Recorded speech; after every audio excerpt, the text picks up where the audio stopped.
السلام علیکم ناظرین۔ اسرائیل مشرق وسطیٰ کے مسلم ممالک کے درمیان ایک چھوٹا سا ملک ہے اور اسرائیل کا شمار دنیا کے طاقتور ممالک میں ہوتا ہے۔ یہ ہندوستان کی ریاست منی پور سے بھی چھوٹا ہے۔ اسرائیل نے 1950 کی دہائی سے مسلسل اپنی فوجی طاقت بڑھانے کے لیے کام کیا۔ گزشتہ برسوں کے دوران امریکہ نے اسرائیل کو دنیا کی جدید ترین فوج بنانے میں مدد کی ہے۔ برطانیہ نے 14 مئی 1948 کو جب فلسطین چھوڑا تو یہودیوں نے اپنی الگ ریاست اسرائیل بنانے کا اعلان کر دیا، جس کا مقصد ظلم و ستم سے بھاگنے والے یہودیوں کے لیے ایک محفوظ پناہ گاہ کے ساتھ یہودیوں کے لیے ایک قومی وطن بنانا بھی۔ اس کے بعد سے آج تک اسرائیل کی ریاست نہ صرف قائم ہے بلکہ اس خطے میں مسلسل اس نے اپنا اثر و رسوخ بڑھایا ہے۔ 1947 میں اقوام متحدہ نے فلسطین کو دو الگ الگ یہودی اور عرب ریاست میں تقسیم کرنے کی منظوری دی اور بیت المقدس کا علاقہ یروشلم کو ایک بین الاقوامی شہر قرار دیا۔ اس منصوبے کو یہودی رہنماؤں نے تو قبول کر لیا لیکن عربوں نے اسے مسترد کر دیا۔ دوستو، پچھلے 75 سال میں اسرائیل نے اپنے آپ کو ایٹمی پاور ملک کے طور پر دنیا کے سامنے پیش کیا ہے اور مشرق وسطیٰ کے لیے وہ ایک درد سر بنا ہوا ہے۔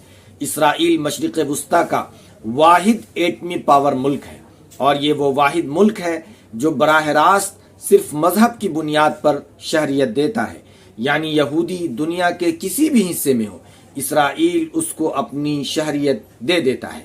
اسرائیل کو اس کے قیام کے دن سے ہی برطانیہ، فرانس اور امریکہ جیسی عالمی طاقتوں کی مکمل حمایت حاصل رہی ہے۔ تجزیہ کاروں کا خیال ہے کہ اسرائیل کی طاقت کے پیچھے مغربی ممالک اور خاص طور پر امریکہ کا بڑا ہاتھ ہے۔ دوسری عالمی جنگ کے بعد اسرائیل سب سے زیادہ امریکی امداد حاصل کرنے والا ملک بھی ہے۔ دوستو، برطانیہ نے پہلی عالمی جنگ کے بعد 400 سالہ سلطنت عثمانیہ کا خاتمہ کر کے فلسطین کو اپنے کنٹرول میں کر لیا تھا۔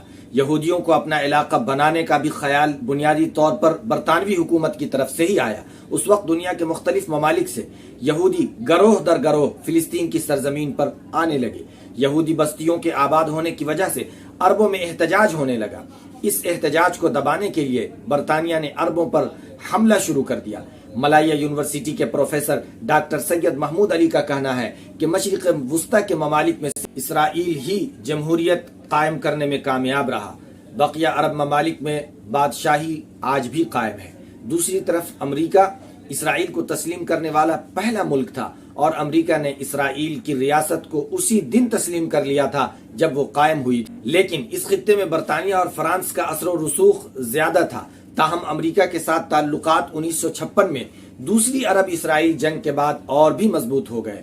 مڈل ایسٹ انسٹیٹیوٹ کے استاد اور مشرق وسطیٰ کے محقق سید علی علوی نے BBC بنگلہ کو بتایا کہ اسرائیل بنیادی طور پر سپر پاورز ممالک کی حمایت سے وجود میں آیا تھا، جس نے اسرائیل کو با اختیار اور سپر پاور بنانے میں بڑا کردار ادا کیا ہے۔ اسرائیل کے پڑوسی مسلم ممالک مصر، جارڈن، لبنان، شام، فلسطین دشمن ہونے کے باوجود اسرائیل کو عروج سے نہیں روک سکے۔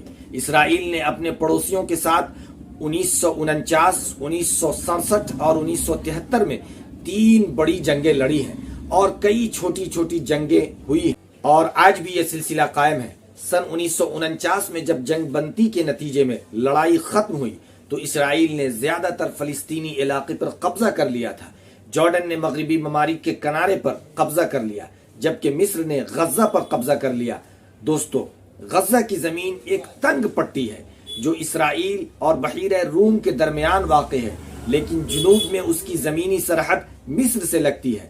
غزہ صرف 41 کلومیٹر لمبا اور 10 کلومیٹر چوڑا ہے اور اس کے علاقے میں 20 لاکھ سے زیادہ افراد آباد ہیں اور یہ زمین پر سب سے زیادہ گنجان آباد مقامات میں سے ایک ہے۔